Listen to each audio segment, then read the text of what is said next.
حافظ ابن جوزی بہت بڑے محدث گزرے ہیں غوث پاک کے زمانے کے، سرکار غوث پاک سے ملاقات ہے. پہلے صوفیہ کے بڑے مخالف ہوا کرتے تھے، صوفیہ کے خلاف بہت کتابیں لکھی.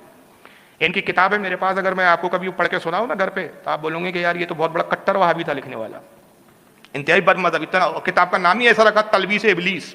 تلبیس کے معنی ہوتے ہیں دھوکہ، ابلیس کے دھوکے. اور اس میں یہ پوری کتاب میں انہوں نے اس کا نام اس لیے رکھا کہ جتنے صوفیہ ہیں ان کو شیطان نے، ابلیس نے دھوکے میں مبتلا کر رکھا. وہاں بھی ان کو بہت مانتے ہیں اور بدبخت کیا کرتے ہیں. اب سنیوں کا پرابلم یہ ہے کہ علم وسیع ہے ہی نہیں ہمارے یہاں، تو جب بھی صوفیہ کے خلاف مناظرے ہوتے ہیں تو ابن جوزی کی کتاب لاتے ہیں اور کہتے ہیں دیکھو حافظ ابن جوزی اتنے بڑے امام ہے وقی عبد الرحمن، پورا نام ہے ان کا عبد الرحمن ابن جوزی، دیکھو انہوں نے یہ لکھا ہے صوفیہ کے بارے میں، انہوں نے یہ لکھا ہے.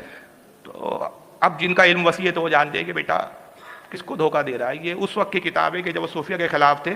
بعد میں یہ ہوا کہ غوث اعظم کی خدمت پہ پہنچ گئے ایک بار، اور گئے بھی اس لیے کہ غوث پاک کا امتحان لو. غوث پاک کی خدمت میں پہنچے کہ دیکھیں بڑا نام سنے، یہ بھی تو صوفی ہے آخر، چلو ان کو آزما لو.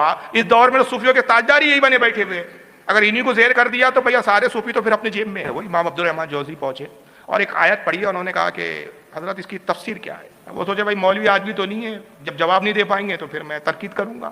صوفی بنے بیٹھے ہیں اور حالت یہ ہے کہ قرآن کی تفسیر نہیں جانتے. تو غوث پاک نے اس کی ایک تفسیر بیان کی تو انہوں نے کہا یہ تو تفسیر میں جانتا ہوں. دوسری تفسیر بیان کی ابن جوزی نے کہا میں یہ بھی جانتا ہوں. پھر تیسری تفسیر بیان کی، کہا اس کی ایک تفسیر یہ بھی ہے. ابن جوزی نے کہا یہ بھی میں جانتا ہوں. راوی کہتا ہے 18 جب تفسیر بیان کر چکے ایک آیت کی تو 18 تفسیر تک تو کہتے رہے ہاں یہ میں جانتا ہوں، یہ میں جانتا ہوں. اور اس کے بعد غوث اعظم نے پھر اور تفسیریں بیان کرنا شروع کی تو ہر باری کہتے لا ادری، یہ میں نہیں جانتا، یہ نہیں جانتا. اس ایک آیت کی 40 تفسیریں غوث پاک نے بیان فرما دی اور کہا ابن جوزی میں نے 40 تفسیریں بیان کی، اگر تو اور کہے تو میں اور بیان کروں. کہا سرکار بس اسی پہ بس کر دیجئے، میں آپ کا قائل ہو گیا. کہا کہ کیا بات ہے کہ تو صوفیوں کو اپنا دشمن جانتا ہے، کھڑے ہو. کھڑے کیا، گلے سے لگایا، اپنا بنا دیا.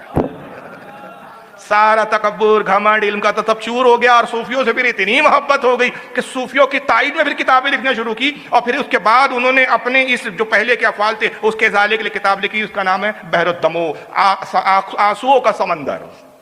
بحر الدموع یعنی آنسوؤں کا سمندر، کہ اب میں رو رہا ہوں کہ مجھ سے کیا ہو گیا. لیکن بدعقیدہ وابڑا کیا کرتا ہے، پہلی والی کتابیں لاتا ہے مناظرے میں. اب یہ تو رجوع کر چکے تھے، بعد والی بھی تو دکھا.